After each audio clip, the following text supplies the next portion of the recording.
ఏమండి ఫ్రెండ్స్ అన్నా బంధువులన్నా మనకు కావాల్సిన వాళ్ళు అని మనం ఎలా తెలుసుకోగలుగుతామంటే మనం బాధపడుతున్నప్పుడు అండి, మనకి ఏదైనా ఆపద వచ్చినప్పుడు కానివ్వండి, అలాగే మనం బాధపడుతున్నప్పుడు మనతో సమానంగా వాళ్ళు కూడా బాధ ఫీల్ అవుతూ ఉంటారన్నమాట. అయ్యో వీడికి ఇంత కష్టం వచ్చిందే, అయ్యో వీళ్ళకి ఇలా జరిగింది అని బాధపడుతూ ఉంటారు. అలాగే మనల్ని దగ్గరుండి ఓదారుస్తూ మనల్ని కనిపెట్టుకుని ఉంటారన్నమాట. అలాంటి వాళ్ళు కోర్టులో ఒకళ్ళు ఇద్దరు ఉంటారు.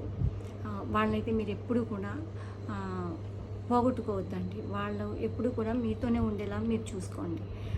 వాళ్ళని మనం పోగొట్టుకున్నామంటే అలాంటి వాళ్ళైతే మళ్ళీ మనకి దొరకడం చాలా కష్టం. కానీ మనం బాధలో ఉన్నప్పుడు, అంటే వీళ్ళకి ఎప్పుడు బాధలు వస్తాయా, ఎప్పుడు మనం వీళ్ళు బాధపడితే చూసి సంతోషపడాలా అని ఆలోచించే వాళ్ళైతే చాలామంది ఉంటారండి.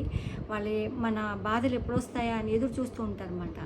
లోపల లోపల బాధపడుతున్నప్పుడు పలకరించడానికి వస్తారు, లోపల ఎంతో హ్యాపీ ఫీల్ అవుతారన్నమాట. అబ్బా వీడికి మంచి భలే కష్టం వచ్చింది, వీడు ఇలాగే ఉండాలి, లేకపోతే వీడికి పొగరు ఎక్కువ, అలాగా ఇలాగా అని చూడలేనితనాలు ఉంటాయి కదా. అలాంటి వాళ్ళు చాలామంది ఉంటారు, పక్కన ఉంటారు, ఫ్రెండ్స్ ఉంటారు, చుట్టాలు ఉంటారు, అందరూ ఉంటారు. కాబట్టి అండి మనం గమనించుకోవాలి, మనకి ఎవరు కావలసిన వాళ్ళు, ఎవరు మనల్ని మంచిగా చూసుకునే వాళ్ళు, ఈ రెండు గమనించుకుని మనం ఎప్పుడైతే మనతో పాటే వాళ్ళు కూడా మన బాధను వాళ్ళ బాధలా ఫీల్ అయ్యి మన వెంట ఉంటారో వాళ్ళే మనకు నిజమైన బంధువులు, ఫ్రెండ్స్, అలాగే మనకి కావలసిన వాళ్ళు అని మనం అర్థం చేసుకోవాలండి.